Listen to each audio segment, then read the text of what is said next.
סוף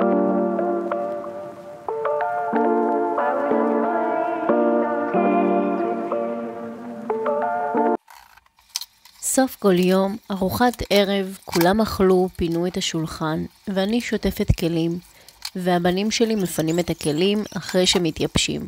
אני לא משאירה כלים בכיור, חייבת להבריק את כל המטבח לפני השינה, וכמובן גם את הבית. זה אצלנו הרגל קבוע, כדי שיהיה לנו כיף לקום לבית מסודר ומטבח נקי, וכמובן אוהבת להבריק את הסירים שלי כל פעם אחרי השימוש עם מבריק הפלא וקצת סבון. אם זה במצב של שומן שרוף, אז כמובן מסיר שומנים, ועם מבריק הפלא עושה את העבודה, והכל נוצץ. אין כמו לקום לבית מסודר ונקי, חבר'ה.